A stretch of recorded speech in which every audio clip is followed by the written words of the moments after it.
And welcome back to the channel. On this video I'm going to be riding the King Bull Hunter 2.0. As you see it right there, this is a class 2/class 3 e-bike. And let me hop on and tell you what I want to talk about on this video.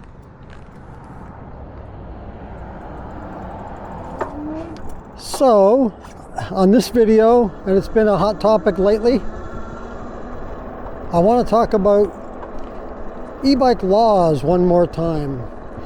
And the reason why I want to talk about e-bike laws this time around is because I think we're starting to take shape, unfortunately, in where the e-bike laws are going. It's starting to look a little more clear to myself. I could be wrong, but this is what I'm seeing now, and it's pretty clear.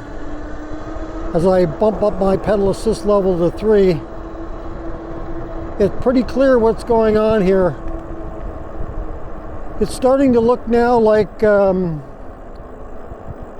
speed limit for an e-bike. This is a free and clear e-bike that does not require any licenses, insurances, or anything like that. Looks to be, with the exception of New York City. Now that's a different story in of itself, with the 15-mile-per-hour speed limit, but it's looking like your new speed limit for an e-bike is going to be 20 miles an hour, or basically a class 2 e-bike if you don't want to have to pay anything additional. It looks like that's where we're heading for, kind of settling in there. So we'll see if I'm wrong, but that's what it's starting to look like. And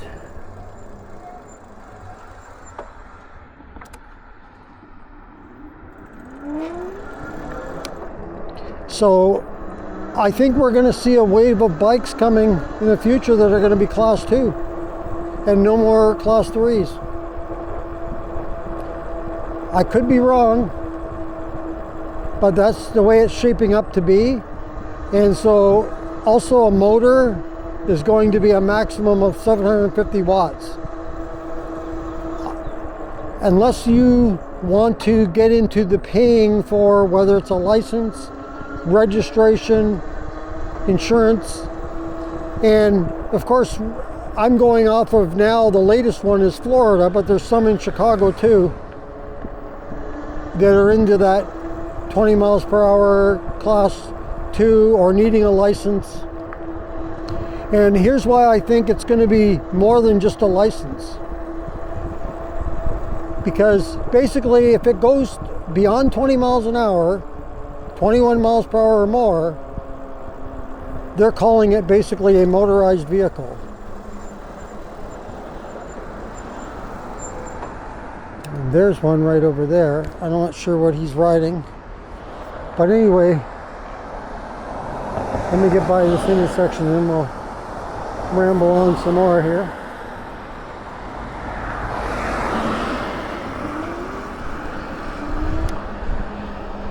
So the reason why I think it's going to be more than just insurance on a bike, or more than just license on a bike, insurance and registration are going to be also there, because if they consider the bike to be a motorized vehicle, which right now they consider them up to 28 miles per hour to be a bicycle, and of course if you need licenses, then you're looking at it being considered as, or called, a motorized vehicle.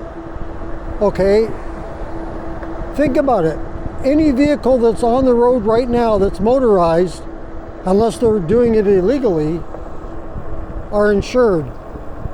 You cannot drive on the road without insurance, and if you do, well, you pay the consequences there. But so you know that the next thing is going to be insurance. They're not going to stop at license. There's no way they're going to stop at license. So you know, you can expect you're going to have to pay for your class 3 bike, which they're called now.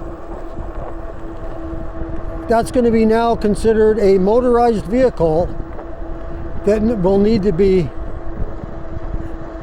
Well, it'll need you to have a driver's license, and you can bet, like I say, I don't know of any vehicles on the road that are allowed to drive on the road without any protection of insurance. And I'll tell you what else is going to happen is people are going to start wanting to ride here in the road. And there's a cop car right there. He's sitting there, he was waiting for me, I think. No, he's taken off. Anyway, I don't like where it's going, but I can see that now. That's where it's shaping up. And I'm just waiting to see how many bikes out there in the future are just going to be class 2 only, and no more class 3.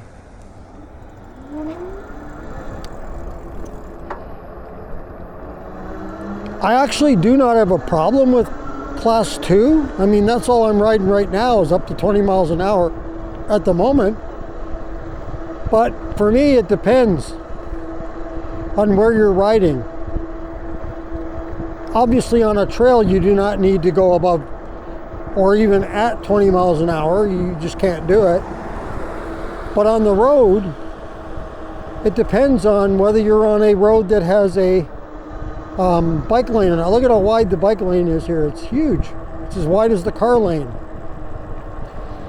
But then you get other roads that do not have any bike lane. That's where I think we have the issue with 20 miles an hour. Because it's a lot more dangerous, in my opinion, for a car to go around you than for you just to keep up with traffic.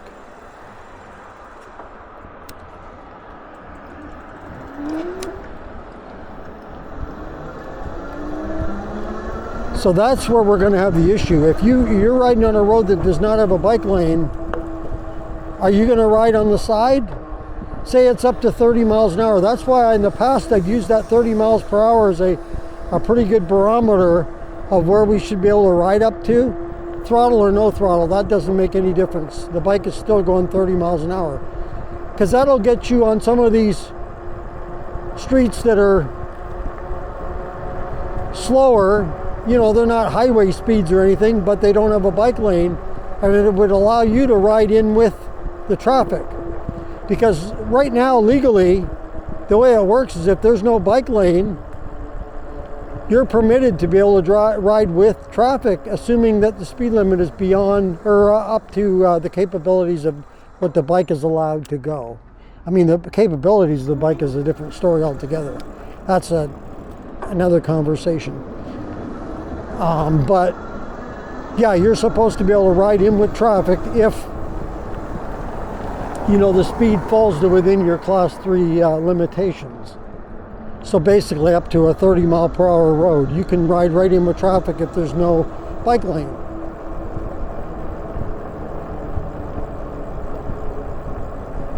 Anyway, we'll see where it goes. I'd love to hear your feedback on this. Do you agree with me that it's starting to take shape? Starting to look like the 20 miles per hour limits either, and 750 watt motor. I mean, I gotta tell you, I have 6 bikes currently, and all of them are capable of 28 miles per hour or more.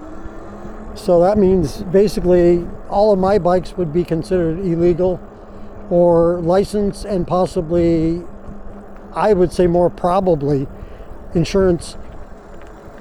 And you pay insurance a one fee for all the bikes, or does each bike have to have its own insurance? I don't know how all that works. But here's the other thing I was just thinking too is, can somebody get their license riding an e-bike to go and get their driver's license? You know, do your written test and do your driver's test on an e-bike. I don't know. And I think really, rather than a car license, I think you should get a motorcycle license, because e-bikes are closer to a motorcycle than they are a car, wouldn't you say? They have 2 wheels. It's a different animal than a car. But anyway, that's what I've got to say on this video. I think it's taking shape, and am I a fan? Not really, because I think it should go up to 30 miles an hour, then deal with all that. But unfortunately, I'm not the lawmaker, and I'm not saying I'm right or wrong. That's just my opinion. So let me know your opinion in the comments below. So once again, thank you for joining me in this video. If you like this video, go ahead and hit the like button. If you'd like to subscribe to the channel, thank you very much. Just hit that subscribe button. If you want to be notified as to when the next video comes up on that channel, just hit the notification bell. And as I mentioned, if you want to leave a comment on this video or any others that you've seen in the channel, go ahead and leave that in the comments below. Once again, thank you for joining me on this video. And until next time, be safe everyone, and keep your wheels on the road. See you later.